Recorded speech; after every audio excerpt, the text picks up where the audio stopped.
디모데후서 1장입니다. 1절로 10절 같이 읽습니다. 큰 소리로. 그러므로 너는 내가 우리 주를 증언함과 또는 주를 위하여 갇힌 자 된 나를 부끄러워하지 말고 오직 하나님의 능력을 따라 복음과 함께 고난을 받으라.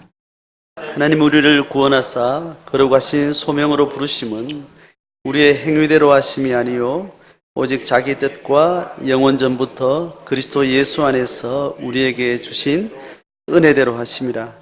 이제는 우리 구주 그리스도 예수의 나타나심으로 말미암아 나타났으니 그는 사망을 패하시고 복음으로써 생명과 썩지 아니할 것을 드러내신지라. 아멘. 오늘 본문의 말씀은요, 다시 성경 본문 말씀의 문단을 제가 다시 새로 설정을 하고 좀 설명을 해야 될 필요가 있습니다.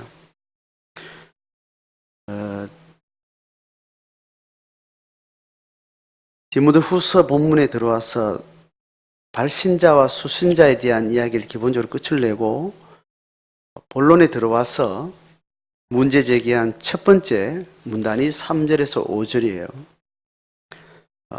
이것도 하나의 도입부기도 합니다.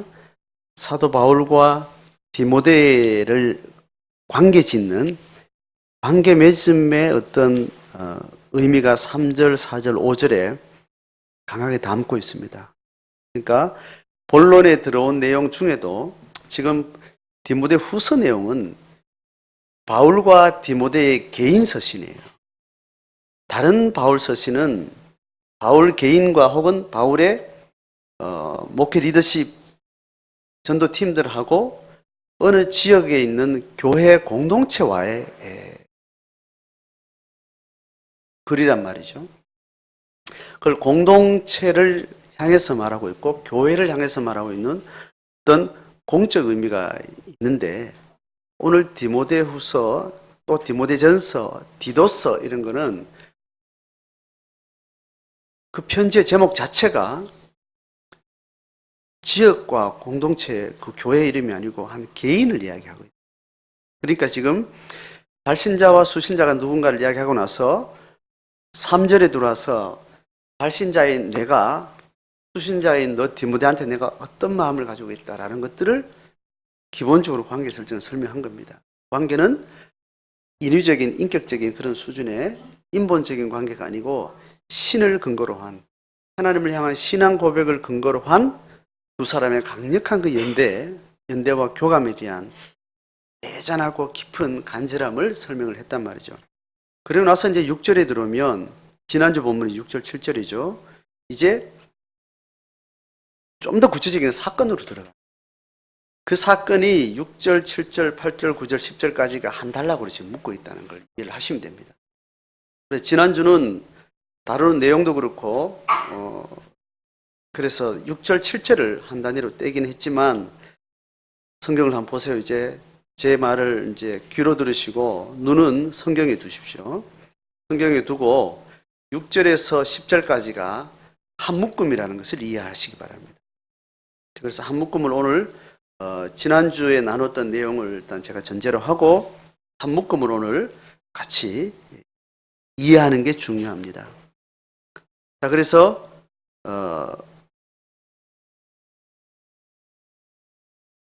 6절, 7절, 8절, 9절, 10절 이렇게 되는 거예요. 이게 한 묶음입니다. 한 묶음 이해됐으면 그 다음에 5개 절을요.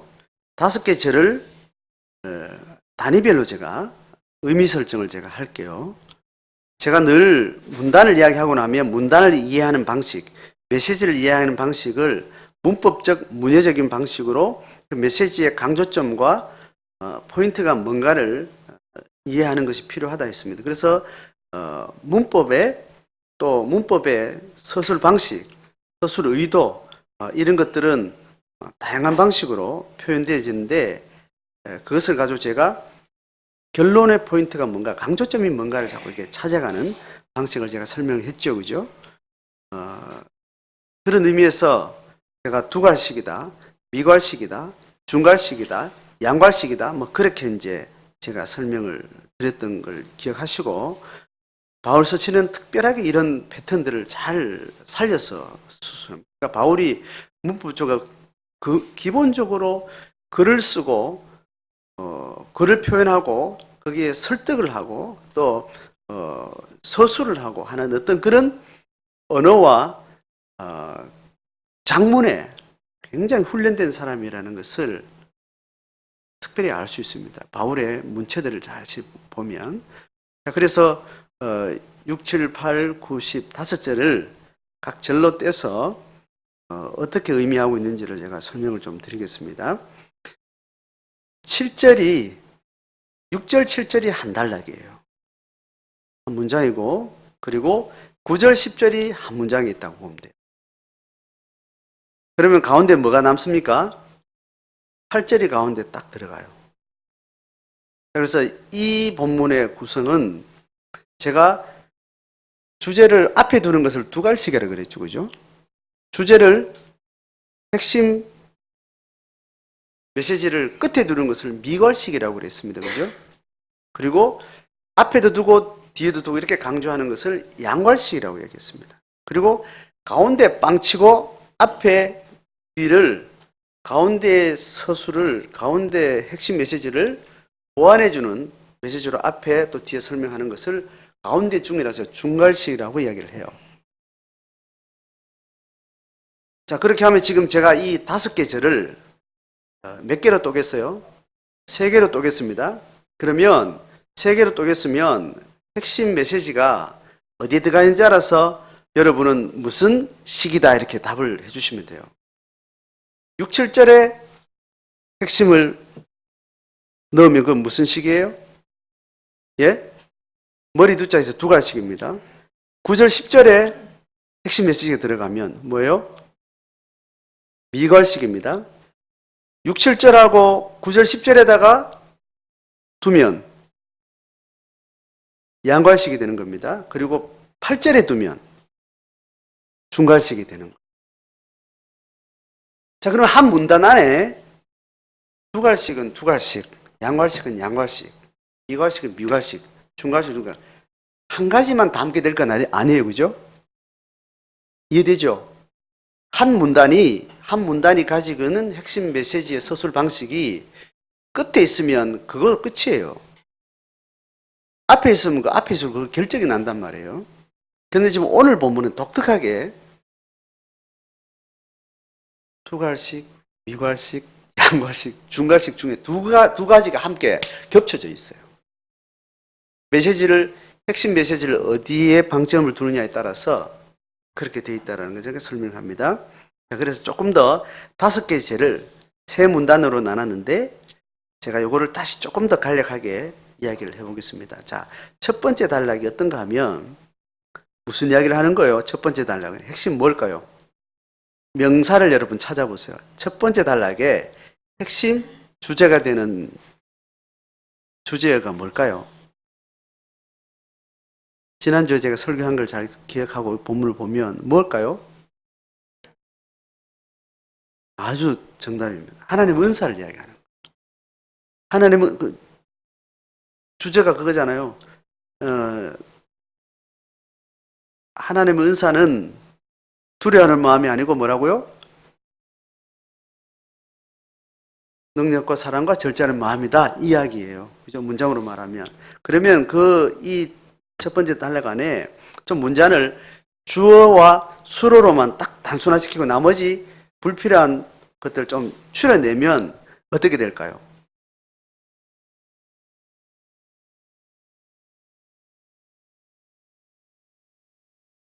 제가 설명할게요. 주어가 어디 있어요? 주어가 6절 7절 안에 주어가 몇 개 있어요? 6절에 보면 주어가 누구예요? 내가예요. 그죠? 그리고 7절엔 주어가 누구예요? 하나님이 이렇게 되는 겁니다. 그죠? 6절과 7절 중에 어느 게 더 중요할까요? 네? 하나님이란 7절이 더 중요하겠죠. 그런데 7절에는 6, 7절에 주제어인 은사라는 게 들어가 있어요? 안 들어가 있어요? 네? 단어가 거기 있어요? 없어요? 없죠?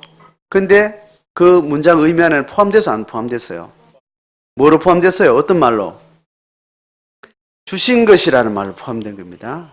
여러분 진짜 잘 따라오고 있습니다. 지금 바울이 지금 너한테는 은사라는 게 너무 중요하다 지금.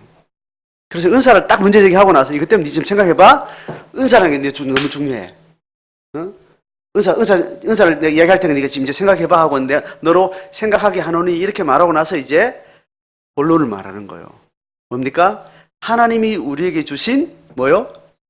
은사는 그죠? 두려워하는 마음이 아니고 절제하는 마음이다. 이걸 얘기해요.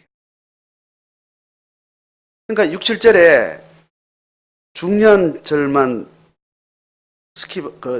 잡고 나머지 중요한 걸 좀 빼버리면 몇 절을 붙들면 돼요?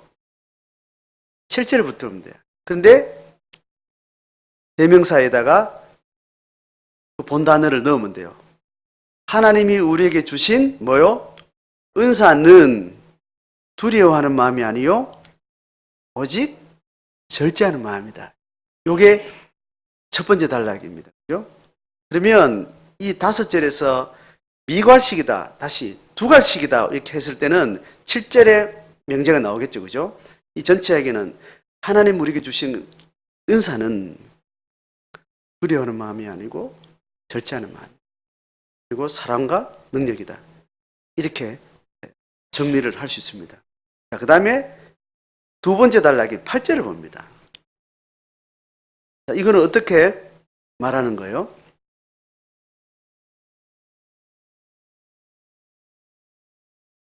팔절에 이야기에서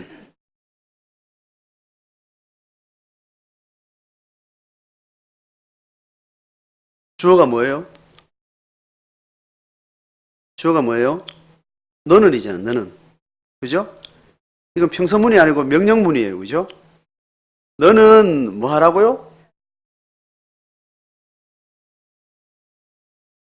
그렇죠. 그건 핵심인데 이걸 강조하기 위해서 뭘 부정하고 긍정을 줘요? 그냥 긍정을 수로하는 것보다 그 긍정을 더 강조하려고 앞에다 뭘 지렛대를 줘요? 어떤 반대되는 어떤 단어를 하고 그걸 하지 말고 이걸 긍정하는 방식으로 그 긍정을 강조해서 설명하는 방식이에요. 그거는 지금 7절에도 마찬가지죠. 그죠? 은사는 절제하는 마음이다 이렇게 하면 되는데 이걸 더 강조하기 위해서 두려워하는 마음이 아니고 절제하는 마음이 이렇게 절제가 명확하게 설명되도록 반대편에 어둠으로 빛을 더 돋보이게 하는 거예요. 그러면 너는 뭘 하라는 게 핵심이에요. 고난을 받으라는 게 핵심이에요. 뭐 하지 말고 부끄러워하지 말고 고난을 받으라 이렇게 설명해요. 지금 바울의 서술의 이 메시지의 어떤 선언이 문장으로 표현될 때 그냥 긍정으로 메시지를 주는 게 아니라 그걸 또 명확하게 강조하기 위해서 부정 대 긍정, 부정 대 긍정으로 자기 언어를 선명하게 설명을 해요. 자, 그러면 8절에 다 문장을 간략하게 말하면 너는 디모데는 부끄러워하지 말고 오직 고난을 받으라. 말고 다음에는 긍정을 강조하기 위해서 뭐를 붙인 거예요? 부사가. 오직이라는 말 붙인다. 이 표현이 헬라의 독특한 표현법이기도 하고 바울이 이거를 10분 사용을 해요. 매번. 그래서 앞에도 하나님이 우리에게 주신 은사는 두려운 마음이 아니요. 뭐라고요? 오직 이거다라고 부정에 대한 긍정의 강조 포인트를 또 그렇게 부사로 찍고 있습니다. 자, 그렇게 되면 8절이 이해됐죠, 그죠? 8절을 핵심 메시지로 잡으면 이거는 무슨 식이 되는 거예요? 중괄식이 되는 거예요. 자, 그 다음에 9절로 넘어갑니다. 9절, 10절. 자, 9절, 10절은 주어가 뭐예요? 하나님이 또 그 다음에 뭐예요?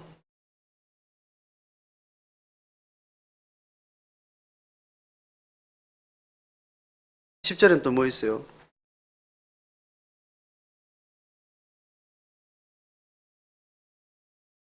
십 절은 문장이 완전한 어떤 것이 아니고 10절의 내용을 보면 9절의 어떠한 부분에 대한 부연 설명이에요. 그죠? 어떤 걸까요? 10절에 앞에 뭐 있어요? 이제는이라고 되어 있죠. 그죠? 이제는이라는 이야기는 뭐하고 연결되는 거야? 하나님의 영원 전부터 결정했었던 어떤 은혜라는 것이 있는데, 영원 전부터 시작했고 그때부터 이미 결정된 건데, 이제는 지금 어떻게 나타났는가 하면 예수의 나타나심으로, 그리고 예수의 복음과 생명으로 이게 현실화됐다, 이 설명을 하는 거예요. 그러니까 이 하나님의 은혜가 과거로부터 강하게 근원적으로 하나님의 의지와 영원 전부터 된 것에 대한 현실성의 그 내용을 추가적으로 설명하는 겁니다. 9절하고 10절 둘 중에 어느 절을 붙드는 게 핵심 그거예요? 문장이에요?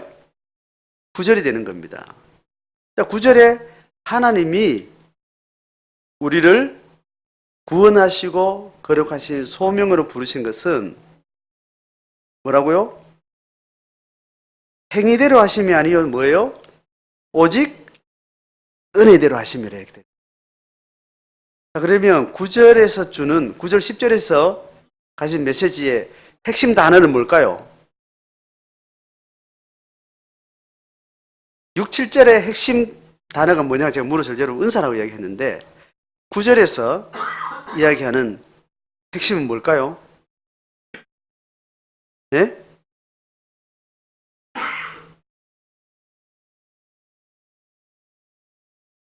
실제하고 문장 형식이 똑같아요. 그죠? 주어를 주고 나서 부정 강조하고 긍정 강조를 한 거예요. 그렇게 했을 때는 7절에 우리에게 주신 은사가 핵심이라면 9절에 구조에서 보면 뭐예요? 소명이 되겠죠. 그죠?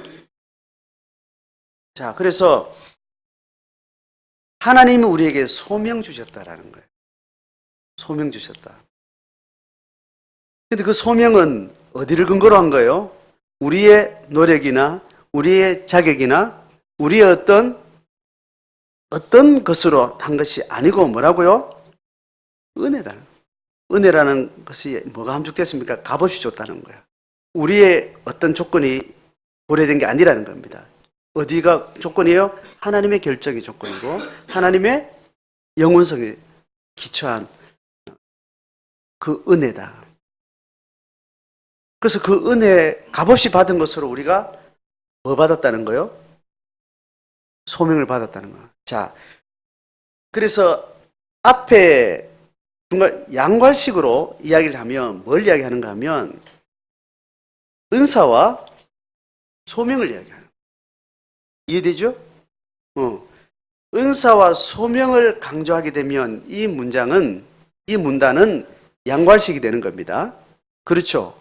근데 은사와 소명은 결국은 뭐를 적용해 들어가는 거예요? 지금 이 본문에서는 네가 소명을 받았냐? 네가 또 은사를 받았냐? 그러면 네가 지금 뭘 하라고 명령하는 거예요? 구원받으라는 거예요. 이것이 핵심 메시지가 되면 이거는 무슨 서술이 되는 거예요? 중괄식이 되는 거예요. 자, 이해되죠? 자, 그러면 두 가지 무게가 다 가능한 내용을 지금 오늘 담고 있는데, 그러면 양괄식의 포인트를 둔 은사와 소명은 결국은 어디를 지향하는 겁니까? 고난받는 삶의 실제에 대한 적용으로 이어지는 거예요. 그래서 양괄식이 중괄식을 향해서 힘을 모아가는 그 패턴의 구조로 이해를 할 수 있는 거예요. 자, 그리고 제가 사도 바울의 서술 방법 중에 또 문해적인 방식으로 어떤 메시지를 이야기할 때 직설법과 명령법으로 내가 이해한 게 있죠. 그죠? 직설법은 그냥 서술법을 이야기하는 거예요. 이러이러하다라는 거예요. 그리고 명령법 뭐요? 이렇게 해라라는 거예요. 그러면 은사는 다시 은혜는 값없이 받았던 은혜라는 이야기를 설명할 때는 명령문으로 표현돼요? 서술문으로 표현돼요? 서술문으로 표현되는 거예요. 그건 우리가 해야 될 게 아니라고. 하나님이 완성했는 일이기 때문에 하나님 너를 창조하셨어. 하나님이 너를 사랑하셨어. 하나님이 너를 위해서 예수님을 보내서 십자가의 대가를 지불하셨어. 그래서 예수님 때문에 너는 의인이야. 네가 뭐 해줄 필요가 없어. 하나님이 지었고, 하나님이 사랑했고, 하나님이 대속했고, 하나님이 너를 의롭다 했고, 네가 할 건 아무것도 없어. 그냥 그걸 이해하고 네가 받아들이기만 하면 돼. 이게 서술문으로 말하는 거예요. 자, 그러면 서술문은 지금 중괄식에 있어요? 양괄식에 있어요?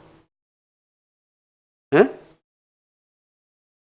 양괄식에 있어요. 그죠?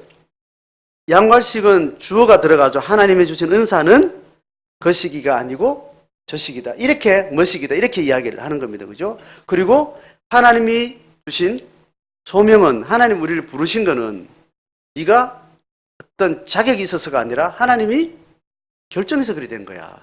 이렇게 설명하니까 이 두 개 다 서술형입니다. 하나님이 결정한 거예요. 이미 완성된 거예요. 이 은혜는 그 다음에 결국은 어디로 나가야 되는 거예요? 그 다음에 하나님이 우리에게 위임하시고 우리를 보내신 위임으로 가서 그 다음에 공은 누구한테 와요? 우리한테로 넘어오는 거예요. 그래서 우리는 하나님께 받은 은혜를 근거로 해서 우리는 그 명령을 수행하겠노라고 우리는 자발적 결정을 하고 자발적 순종해서 명령문이 주어지는 겁니다. 그렇게 해서 8절 고난을 받으라는 이야기로 나가는 거예요. 자, 그렇게 설명이 됐음에도 불구하고 양괄식의 이야기하는 은사와 소명을 조금 더 구체적으로 조금 더 무게중심을 좀 달리해서 은사와 소명의 차이와 그 결을 오늘 잘 설명하는 게 필요합니다. 자, 9절에서 이야기할 때 하나님 우리를 소명하신 것은 뭐라고요? 앞에 뭐라고요? 뭐 해서 소명했다는 거예요? 구원하사 소명했다는 거예요. 그리고 그것은 뭐에 근거했다는 거예요? 은혜대로 이야기했다는 거예요. 자, 요 설명 자체는 다 이해되죠, 그죠? 그런데 은사를 이야기할 때, 은사와 대비되는 이야기할 때, 보통 우리의 언어는 뭐냐 하면, 구원이에요, 소명이에요, 은혜 받았다예요. 자, 그러면 구원받은 거하고, 거룩한 소명 받은 거하고, 그리고 은혜대로 값없이 받았다는, 이 은혜 받았다는 거하고는 다 같은 말이죠. 내용적으로는. 이해되죠, 그죠? 다 같은 말이에요. 주로 우리는 뭘 가장 자주 써요? 은혜 받았다. 은혜 받았다는 뭘 강조하려고 은혜 받았다는 표현을 써요? 공짜로 받았다는 이거. 내가 아무 내세울 게 없다라는 이 표현을 할 때 은혜 받았다는 표현을 구원받았다 할 때는 뭐야? 뭘 강조하려고 그러면? 하마터면 죽을 뻔했네. 이걸 이야기할 때 나를 살려줬네. 이렇게 이야기하는 거예요. 그 다음에 소명받았다 이렇게 이야기할 때는 뭘 표현하려고 하는 예? 부름받았다는 건 뭐예요? 아이고 죽을 뻔했네. 죽을 뻔한 사람을 어떻게 대체하면 그건 구원한 거지. 그런데 불렀다라는 것은 뭐예요? 어떤 권위자가 나를 죽이려고 부른 게 아니고 긍정적인 의미로 불렀다는 것은 특권을 이야기하는 거예요. 특권을 이야기하기도 하고 또 자기의 임무와 관계되기도 하고 또 자기의 비전과도 관련되고 그런 의미에서 이 구원받았다, 소명받았다, 은혜받았다라는 것은 강조점이 다양한 거예요. 하나님이 우리에게 어떤 하셨던 행위라는 것은 어떻게 바라보는 측면에 따라서 그 단어와 또 표현들이 다양하게 있을 수 있는데 앞에 있는 은사와 함께 짝을 이룰 때는 어떤 표현을 써요? 네?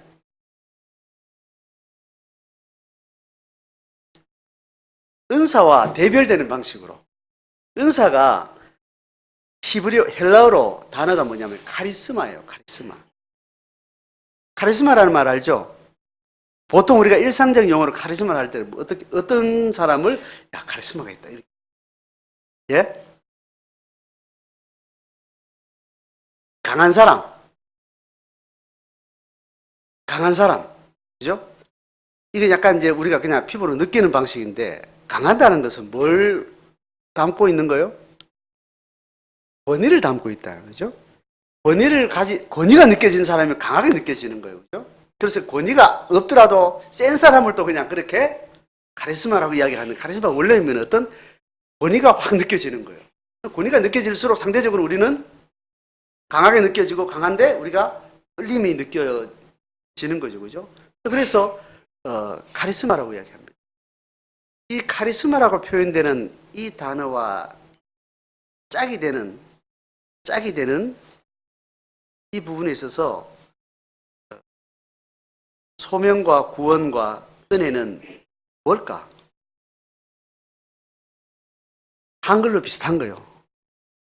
한글로 비슷한다는 건 뭐예요? 은혜하고 소명이 비슷해요. 은혜하고 은사가 비슷해요. 다시, 은사하고 소명이 비슷해요. 은사하고 은혜가 비슷해요.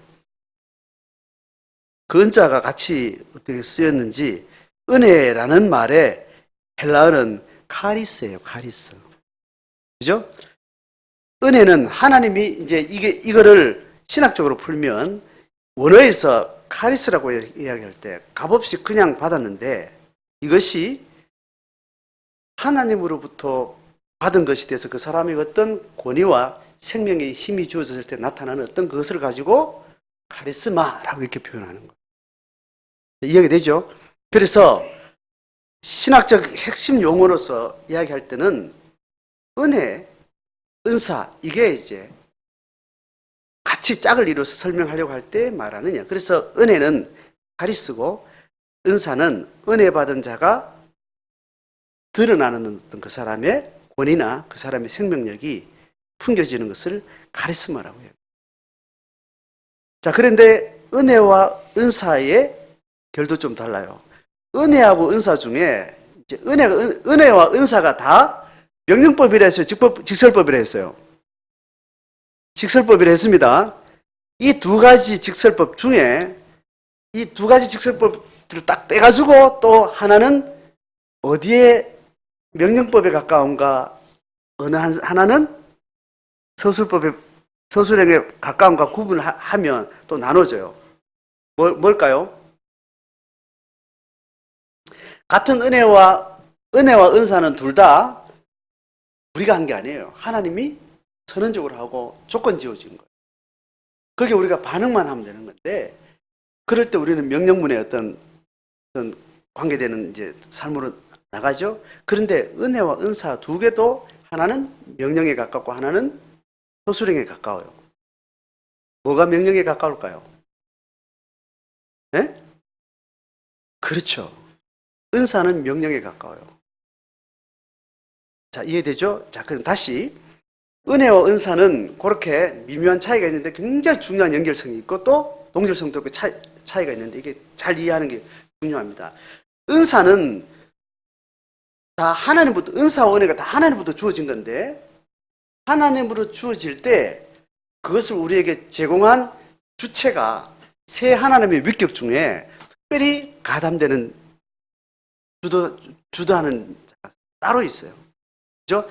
은혜는 누가 주도하는 거예요? 새 하나님 중에, 성부, 성자, 성령 중에 은혜는 누가 우리한테 제공하는 거예요? 예수가 중보가 돼서 우리에게 주시는 거예요. 은사는 누가 중보됐다고 제가 늘 설명해요.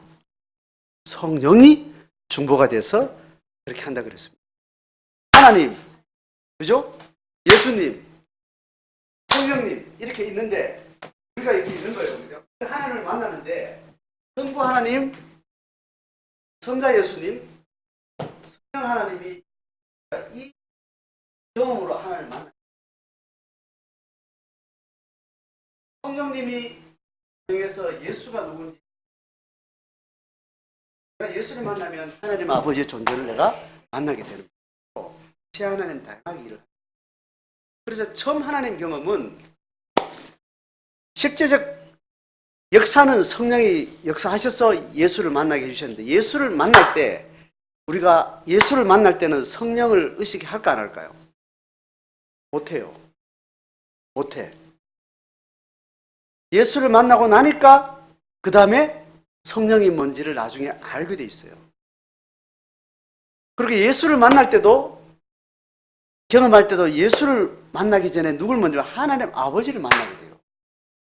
하나님 아버지의 용서와 아버지의 그 사랑과 그걸 만나고 나서 이걸 누가 줬냐 할 때는 예수가 여기까지 일을 했다라고, 그 예수께 우리가 감사하게 되는 거예요. 그리고 나중에 이 예수를 우리가 어떻게 알게 되냐 할 때는 네가 똑똑해서 그러는가 이렇게 아니고, 그는 하나님이 성령을 통해서 알게 됐다라고 이야기하는 거죠. 자, 그런 차원에서 하나님의 은혜는 예수가 결정적인 역할을 하는 거예요. 그 다음에 은사는 누가 결정적인 역할을 해요? 성령이 하는 거예요.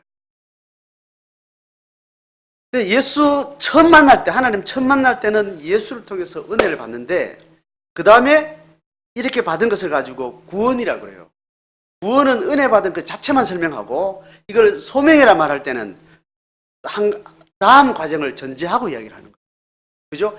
구원한 건 구원으로 끝이에요. 완결이에요. 그런데 소명받은 거는 뭐예요?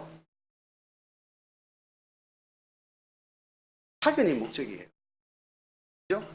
보내는 것이, 우리를 불렀다는 것은, 그냥 구원했다는 것은 차마 죽을 뻔했는데 살린 걸로 끝이란 말이에요. 그런데 소명했다는 것은, 소명은 어떤 목적을 두고 소명하는 거예요.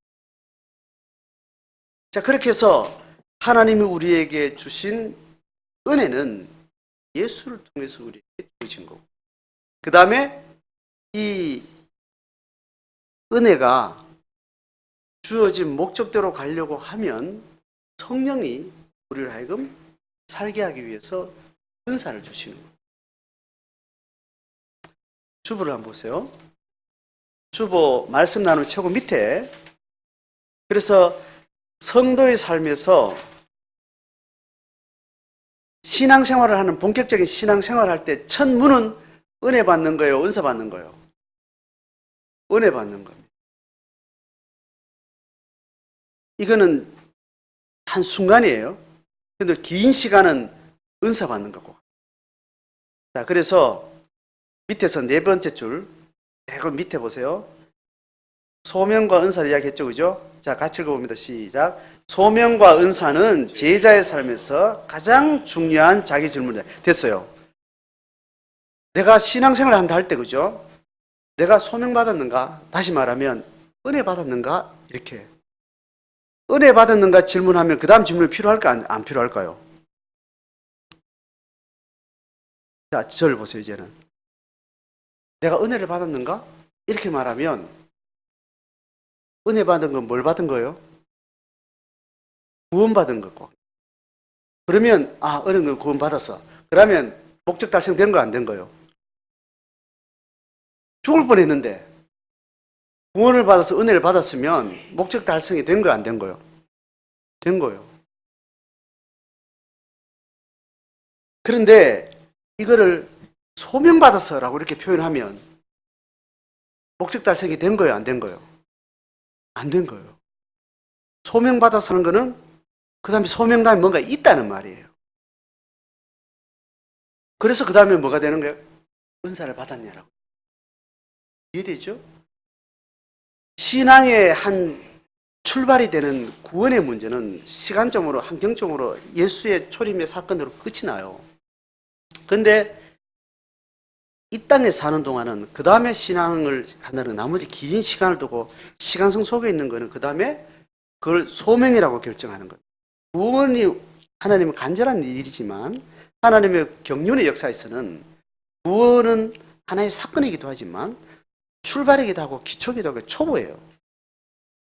하나님의 본격적인 계시의 목적은 그 구원을 통해서 소명을 선언하는 겁니다. 그 다음에 남은 과제는 길고도 험난한 하나님의 경륜의 역사가 펼쳐지는 거예요. 그래서 소명받았다라는 것은 은사를 반드시 이야기를 하는 겁니다. 자, 그래서 구원을 경험하지 않는 사람에게는 은혜가 너무 중요한 이야기죠. 다시 말하면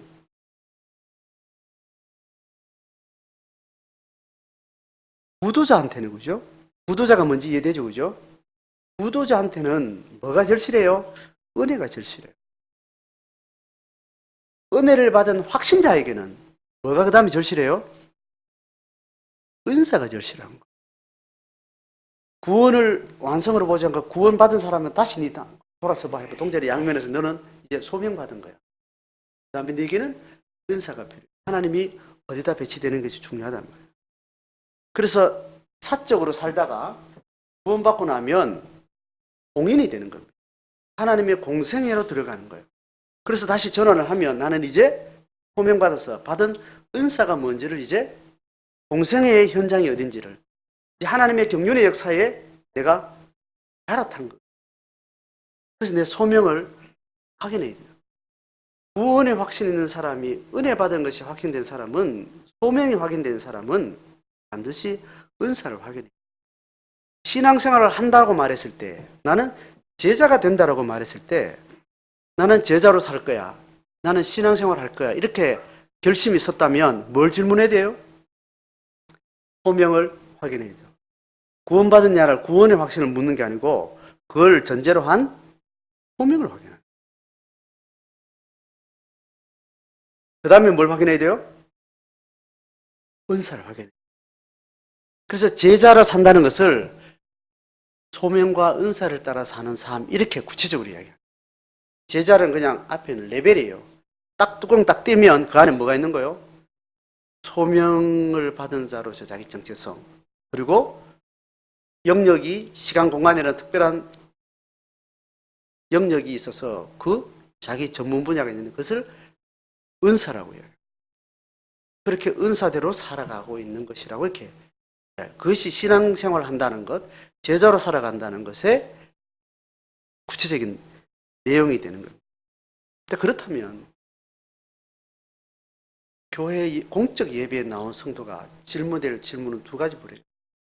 하나님 은혜를 받았습니까? 은혜 받지 않은 사람은 어떤 사람이에요? 은혜 받기를 기다리고 은혜 받기를 갈망하는 사람. 그 사람 뭐라고 그래요? 구두자라고 해요. 종교인의 반열 안에 들어와 있지만 신앙인의 반열 안에 아직 본인이 시작하지 않은 상태에 있는 구두자란 말이에요. 그 다음에 은혜를 못 받은 사람은 구두자고, 은혜를 받은 사람, 구원의 확신이 있는 사람은, 그 사람은 뭐예요? 제자로 사는 것에 대해서 확신이 있는지, 그게 뭔지를 이해하고 있는지, 그런 감격이 내 속에 있는지. 은혜를 정상적으로 받으면 자연스러운 생명의 반응은 뭐예요?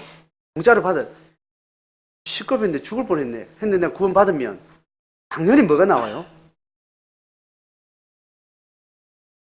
뭐로 보답할고, 이게 나온다고. 그죠? 한 번 돈을 줘도 아유 고마워서 내가 어떡하지, 이게 나오는데 생명을 얻은 엄청난 구원을 경험하면 내가 어떻게 해요? 난 뭐하고 보답하지? 이 마음이 자연스럽게 나오는 거예요. 그 상태를 심리적인 상태 자체에서 실제로 사건을 생명으로 경험한 사람이 자연스러운 인성 반응은 그렇게 나오게 돼 있다고. 그걸 점잖은 언어로 표현하면 제자로 살아가는 삶에 대한 자기 결정과 자기 욕구가 생겨요. 욕망이 형성되게 되는 거예요. 그러면 그 사람이 제자로 사는 분명한 자기 내성이 확인됐으면 자기한테 은사가 뭔지를 질문하게 되는 거예요. 자, 신앙생활하는 이 두 가지 흐름을 잘 이해를 하고 자기가 어떤 상태에 있는지를 이해를 하셔야 돼요. 심지어는 어느 날 어떤 시점 어떤 사건에서 그게 네 경계선을 지나왔느냐고 질문하는 아주 구체적으로 하는 그런 경향이 있죠. 그게 꼭 구체적이 않아도 상관없어요. 대충 추정만 되면 돼. 문제는 지금 내 안에서 증거가 확인되게 돼 있습니다. 구체적 질문으로 들어가면. 그리고 나서 우리는 이제 그때부터 공인이 되는 거예요. 자, 이 메커니즘을 이해하시죠, 그죠? 이게 뭐하고 비교가 되는가 하면 우리가 생활 속에 잘 이해가 되는 방식이 뭐냐면 대학교 1학년쯤 마치면 이제 남자들은 어디로 가요? 이제 군대를 가는 어떤 그 패턴을 이렇게 보면 이거하고 똑같은 설명이 되는 거예요. 군에 가기 전에는 공인이에요? 사인이에요? 네? 공인이라고 말할 수 없는 그냥 사인이에요. 군에 가기 전에 신분은. 그런데 오늘 영장 받고 이제 어떤 자격이 되어서 입영을 딱 하는 순간부터, 입영 들어가서 신고식을 딱 하는 순간부터 그 사람은 뭐가 주어져요? 공인의 자격이 부어지는 거예요. 그리고 기본적으로 공인의 자격을 어떻게 얼마 동안 그걸 해요? 훈련해요? 한 달을 딱 훈련받으면 이제 네가 군인으로서 네가 네 사생활로 살다가 이제 이 국가의 공직의 부름을 받아서 공적인 삶을 위해서 모든 사생활을 다 접고 교회가 먹여주고 입혀주고 씻겨주고 다 관리해주면서 국공임에 필요한 전투력에 군인으로서 신분으로서 자격을 딱 만들어주는 거예요. 그럼 만들어주면 자기 공생애가 시작이 되는 겁니다. 그 다음 걔는 뭐가 돼야 되는 거예요? 부름받아서 부른 자격이 확인됐으면 그 다음에 어디를 가야 돼요? 자기 전문 영역이 있는 거예요. 그리고 각자가 이제 군인은 각자 은사를 받습니다. 각자 은사에 다양성이 있는데 어떤 게 있어요? 형제들 한번 대답해 보세요. 보병, 그렇지. 걸어다니면서 전투하는 병사의 은사를 받는 거예요. 그 다음에 또 다른 은사는 포병, 차 타고 포를 쏘는 그런 은사를 받아서 보병 후방에서 산속에 숨어서 멀리서 전투하는 그 전문적인 고유 영역을 받아요. 또 어떤 은사가 있어요? 예? 통신병, 그렇지.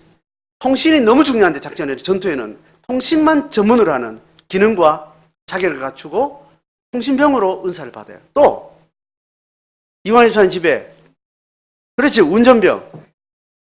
운전병은 차량 운행이 절대적으로 중요한 기능이기 때문에 운전만 달달달 해서 운전병의 기능을 위해서 야수교라고도 가요.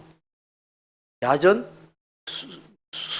수송대 이렇게 해서 이제 교육훈련대 이렇게 해서 운전만 전문으로 하는 은사를 받아서 각종 보병으로, 운전병으로, 또 통신병으로 또 중요한 병과가 있어요. 취사병은 좀 한 기능이고 전체적으로 뭘 이야기할까요? 취사병에 들어가 있는 병과를 뭐라고 할까? 보급병, 보급병과가 있어요.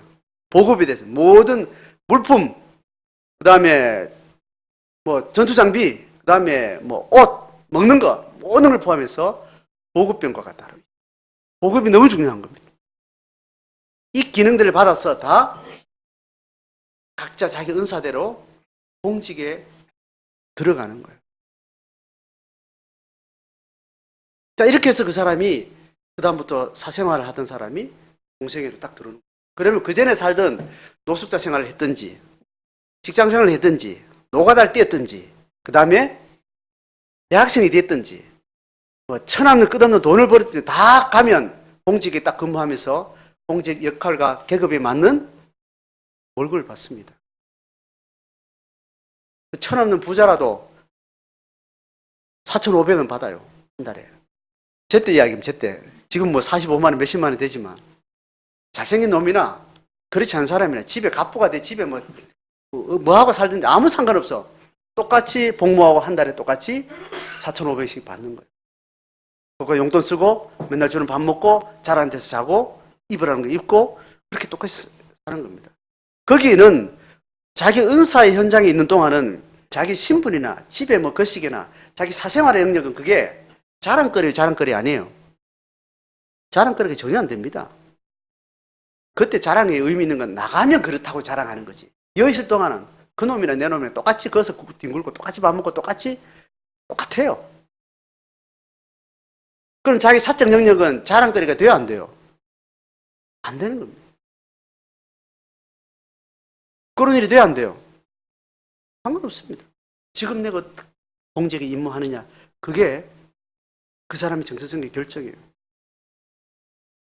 그것처럼 우리도 사적 생활을 하다가 하나님의 공적 삶으로 소명을 받는 거예요. 우리는 어떻게 살아요?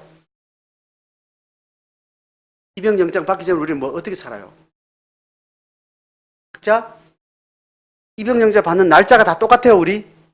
다 20세쯤 되면 때에 다 이렇게 하나님의 소명의 영장을 받아요? 아닙니다. 각자 다 때가 있어요. 다 때가. 자, 이거는 다르죠, 그죠? 그렇지만 어느 날 때가 있는 거예요. 근데 그때가 있기 전까지 다 사적으로 사는데, 하나님이 우리를 부르셨다는 소명과 관계돼서 사적으로 부르셔서 하실 때 사적 삶을 우리가 어떻게 표현해요? 똑같이 표현하는 표현법이 있어요. 자기가 주인 돼서 살던, 그죠? 하나님 부르시기 전에 삶의 모든 상황을 특징 짓는다면, 많은 다양성이 있지만 그거를 하나로 특징 지으면 자기가 주인 되었다. 자기 중심적으로 살았다. 그런데 자기 필요도 누가 채워야 돼요? 자기가 채워야 돼요. 자기가 채운 건 다 누구 거요? 다 지 거예요. 그렇게 해가지고는 근본적으로 답이 없는 인생을 그렇게 살고 있는데, 하나님이 아이고 저래서는 답이 없다. 저가는 다 낭떠러 떨었다. 죽게 생겼다. 그래서 하나님이 필요한 걸 다 채워줘서 하나님이 부르는 거예요. 그럼 누구는 학교 다니다 부르고, 누구는 집에서 실업자로 놀다가 부름받기도 하고, 누구는 부도 나가지고 막 자살하려 하다가 부르기도 하고, 누구는 애 놓고 우울증 들었다가 그렇게 하나님 부름받기도 하고, 누구는 사업에 실패해서, 누구는 뭐 땅덩어리 살다가 막 다양한 삶의 상황에서 하나님이 우리를 부르시는 겁니다. 불러서 공적인 신분을 주고, 공적인 자격을 주고, 모든 결핍으로부터 자유케 된 완벽한 자족의 자기의 필요는 완전히 다 채워주고 나서 그 다음에 누구의 필요에 복무하게 하는 거예요? 국가의 필요에 복무하게 하는 거예요. 국가의 위기 상황에 가장 강력한 전투를 행사하는 그 업무에 종사하게 하면서 기본 자기 필요 조건은 국가가 완벽하게 채워주는 것처럼 우리의 모든 것을 채워서 다시, 자, 실업자 생활하는 사람은 이제 다시 어디로 이제 보냄받아요? 은사가 어디로 가요? 실업자 생활하다가 은혜 받아서 하나님 받았는데, 실업자 생활 하는 다음에 뭐도 필요하고 뭐도 필요하고 뭐도 부족하고 난 뭐도 죽게 생겼는데 그게 다 그대로 있어요? 없어졌어요? 없어졌어요. 자, 그래서 이제 공적 임무를 부름받아서 하나님이 보낼 때 어디로 보낼까요? 그 사람을? 예? 그 다음에 은사가 있을 거 아니에요? 병과가 있을 거 아니에요? 병과. 그 사람 병과는 어딜까요? 실업자의 병과로 보낼 되죠. 애 놓고 우울증 들어가지고 나 이렇게 못 살겠네. 이 남자하고 못 살겠네. 이 남자 중에 이 월급으로 내 애 어떻게 키우지? 그렇게 우울증 들다가 하나님이 해줘서 소명을 주셨어요. 그래서 남편이 거시기 해도 나는 괜찮네. 애가 이렇게 힘들어도 나는 괜찮네. 남편이 평생 저렇게 오늘 저렇게 몸 벌어도 나는 괜찮겠네. 이렇게 돼서 하나님이 이제 그러면 주의 나라를 위해서 네가 살아라 하고 병과를 선택해 줄 때는 어디로 보낼까요? 또 남편 그대로, 그대로, 인물 그대로 보내는. 그러니까 자기 삶의 현장이 뭐가 되는 거예요? 자기 병과가 되는 거예요. 자기 은사가 되는 거예요. 그러면 내가 구원받은, 은혜 받은 자의 분명한 확신이 있고 나면 그 다음에 뭐가 확인돼야 돼요? 은혜 받고 기도 연락이 하면, 아, 남편도 바꿔줄 줄 알았는데, 두 번째에는 좀 이렇게 좀 띠라지 않았으면 좋았겠는데, 그나마 하던 일이 그 다음에 예수 믿고 은혜 받고 기도 열심히 했으면 잘 됐으면 좋겠는데, 이게 하나님 주는 병과가 아니에요. 그렇게 하면 예수가 필요 없죠. 뭘 확인해야 되는가 하면 내가 살았던 삶 그대로 찌질한 부모 밑에서 이런 정도 된 이런 수준의 인물, 이 정도 지능을 가지고 그런 환경에 태어나서 앞으로도 개선의 여지가 있는 여지도 있지만 개선의 여지가 없는 영역도 그대로 있는 상태에서 하나님이 이게 네 병과다. 닌 여기서 사적 일을 사는 거예요? 공적 일을 하는 거예요? 공적인 일을 해요. 신앙으로 삽니다, 제자로 삽니다 했을 때 첫 번째 확인해야 될 것은 던져진 삶, 내가 결정을 하지 않았던 삶 있죠. 내가 결정을 했지만 할 수 없었던 불가항력적인 그 수준밖에 안 됐던 그런 모든 삶의 조건 자체가 하나님이 주시는 은사라는 거예요. 은사라는 말은 다른 사람하고 같다는 말이에요? 다른 사람 다르단 말이에요? 다른 사람하고 절대 다르다는 거예요. 그리고 다른 것이 어떻다는 거예요? 서로의 유익이 된다는 거예요? 서로의 폐가 된다는 거예요? 유익이 되는 거예요. 그렇다면 내가 받은 고난과 울분의 세월이 그동안은 고통의 원인이었지만 예수 믿고 난 다음에 그것이 뭐가 되는 거예요?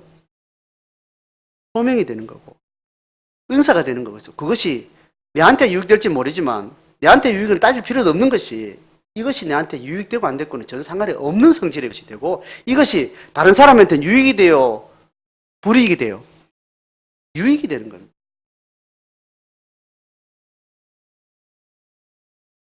그래서 상식적으로, 일반적으로 보면 신앙 안에 있든 신앙 밖에 있든지 내가 다른 사람하고 비교해서 잘 산단다. 그리고 다른 사람보다 훨씬 더 탁월하다. 이런 사람, 이런 상태는 비교적 그렇다는 것은 비교적 그렇지 않은 사람에 비해서 이게 다른 사람한테 유익이 돼요? 불이익이 돼요? 예? 자기 중심적으로 살 때는 다른 사람에게 불이익이 되겠죠.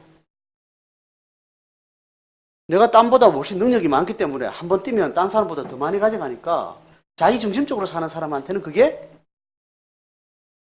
불이익이 되는 거예요. 상대적으로. 그런데 은사적으로 살게 되면 이것이 뭐가 되는 거예요? 다른 사람한테 유익이 되는 거예요. 그런 성질로 우리의 삶의 현장이라는 것은 다르게 되는 겁니다. 자, 지금 다시 디모데가 지금 굉장히 스트레스 받고 디프레스 되어 있단 말이에요. 디프레스 돼가지고 바울이 이야기하잖아요. 하나님 네게 은사를 줬는데 은사를 준 너로서 네가 지금 사도 바울이 내가 지금 감옥에 박혀 있고 이렇게 전도대가 다 파산되게 되고 앞으로 전도하는 놈 있으면 바로 다 붙잡혀 가지고 다 목을 치는 이런 엄청난 박해의 시대가 시작됐는데 이 사태가 네가 자연인으로 있으면 네가 하던 일에 엄청난 위험을 당해서 이게 두려워하는 마음이 맞는데 네가 은사라 세운사를 맞다면 이걸로 이걸 다시 보게 되면 이게 뭐라는 거예요? 두려워하는 마음이 아니라고 이야기해요. 그래서 매번 우리에게 묻는 것은 은사 받은 사람도 반응을 은사적으로 해요? 자연인으로 해요? 은사적으로 하고 싶지만 우리의 무의식과 우리의 죄성과 사단의 거짓된 속삭임은 우리로 자연인의 반응을 하게끔 계속 우리를 넘어뜨린단 말이에요. 그럴 때마다 우리 정신 차려서 내가 뭐라고 확인해야 되는 거예요? 나 은혜 받은 사람. 아, 그럼 은사를 받았지. 은사에 자기 정신을 두고 이걸 딱 보면 두려운 마음이 아니야. 사랑과 절제의 상황에 내가 들어와 있는 거예요. 이렇게 이해가 되는 거란 말이에요. 그래서 은사라는 것은 내 삶에서 내 은사 받은 사람의 자기 정체성이 확인되면 자기 주어진 삶의 조건이 해석이 달라지는 거예요. 그렇죠? 해석이 달라지는 거예요. 그 해석을 누가 하는가 하면 은사를 주신 분이 해석을 해주는 거예요. 성경을 통해서 함께한 지체들을 통해서 자기 묵상을 통해서 계속 도명을 해주시면서 너는 은사 받은 자였잖아. 은혜 받은 자였잖아. 그래서 너는 은사를 받아서 이거는 그냥 네 역할이야. 죽을 때까지 지지리 공상 이런 속 썩이는 자식 데리고 네가 그냥 사는 거야. 그 네한테 뭐 웃음나? 뭐 부끄러운 일이나? 고달프나? 뭐 잠깐 하다 가는 건데. 그 뭐 불쌍한 아들이 그 네하고 뭐 관련이 있냐? 잠시 맡은 건데. 네가 누구 아이인데 하나님인데 하나님의 옆부이냐? 옆집에 됐는데 옆집에는 잘 되고 있잖아. 하나님의 다양한 일 중에서 잘 된 애도 있고 못 된 애도 다양하게 있는데 누가 책임진다? 하나님 책임지는데 너는 지금 비교적 조금 못한 애를 지금 네가 책임지고 있을 뿐인데 그 못한 애가 네한테 두렵고 또 여 뒤에 뭐라고? 부끄러워하고 그런 존재냐? 아니다. 여서도 네가 절제하는 마음을 가지고 근신하면서 내가 뭘 잘못했지, 내가 뭘 할까? 네가 긴장하고 그 다음에 부끄러워하지 말고 이 힘든 거 그냥 네가 힘들게 안고 살면 되는 거예요. 하나님 네한테 주신 병가라니까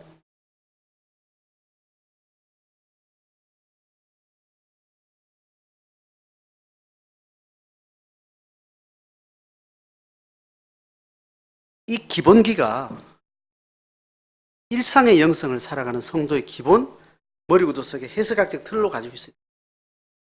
자기 정체성을 늘 확인해야 될 기본적인 틀로 이것을 우리 속에 선경험하고 장착하고 있어요. 이 틀 없이 아무리 묵상생활을 해봐요. 계속 사탄은 이 조명한 분명한 나를 확인하는 정확한 기준의 틀이 없는 이상 사탄은 계속해서 묵상하면 계속 뭐 떠올라요? 옆집에 그 애 잘 되고 시집도 잘 갔고 애도 잘 낳고 잘 키우고 또 저 집은 또 뭐도 잘 되고 이게 자꾸 떠오르는 거예요. 닌 옛날에 뭐가 지리했고 뭐가 안 됐고 이런 게 자꾸 또 묵상하면서 떠오르는 거죠. 사단이 어떤 식의 사건과 기억을 우리한테 막 갖다 주는데 그것을 잘 분별해서 이거는 버릴 거, 이거는 기억해야 될 거, 기준에 이 삶을 우리가 조명하고 바라보는 해석학적인 틀이 하나님의 계시에서 분명히 우리가 정렬되어 있지 않으면 우리는 묵상한답시고 하나님 앞에 기도한답시고 끊임없는 사단의 욕망에 투사를 하고 있는 그 내가 하고 있는 일이 하나님 앞에 잘하고 있는지 확인이 안 된 상태에서 계속 뭘 계속 하는 거예요. 그런 누를 범할 수 있는 것.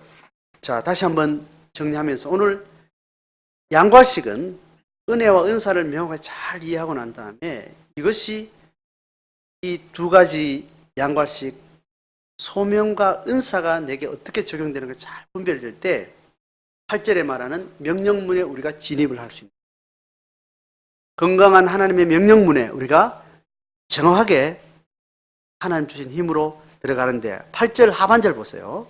오직 하고 같이 읽어봅니다. 시작. 오직 하나님의 능력을 따라 복음과 함께 고난을 받으라는 거예요. 자, 하나님이 주시는 명령문은 고난을 받는 건데 뭐를 따라 주어진다는 거예요? 하나님의 능력을 따라 주는 거예요. 하나님의 능력은 은혜 받은 것과 소명 받은 것과 은사를 주신 것에 대한 해석학적 틀이 우리로 하여금 어떤 환난의 과정들을 하나님의 능력으로 재해석하고 그것으로 가지고 고난에 넉넉히 감당할 수 있는 고난을 감당할 수 있는 고난을 대면할 수 있는 고난을 넘어설 수 있는 그런 삶으로 나아가는 겁니다. 그 하나님의 능력은 소명받은 자가 은사의 길을 정확하게 잘 걸어갈 때 주어지는 상황 속에서 고난을 감당하는 사람이 되는 거예요. 자, 다시 한번 성경 구절과 밑에서 셋째 줄 주부를 한번 보시고 읽고 마무리하겠습니다. 자, 밑에서 세 번째 줄 제가 반복되는 단어 은혜는 자 시작. 은혜는 부름받음과 관련되고 은사는 보냄받음과 관련된다. 자, 이해됐죠? 은혜는 부름받은 것과 관련되고 은사는 보냄받은 관련된다. 자, 두 번째에서 시작. 은혜는 십자가 사건과 관련되고 은사는 성령 사건과 관계된다. 자, 십자가 사건은 예수 중보를 얘기하는 거예요. 성령 사건은 성령님의 중보를. 자, 세 번째 마지막 줄 시작. 은혜는 제1중보자와 관련되고 은사는 제2중보자와 관련된다. 자, 이해의 틀을 가지고 앞으로 우리가 삶을 돌아보고 삶 속에 우리의 묵상 가운데 하나님의 계시를 잘 적용할 수 있는 그런 계기가 되기를 주의 이름으로 축복합니다.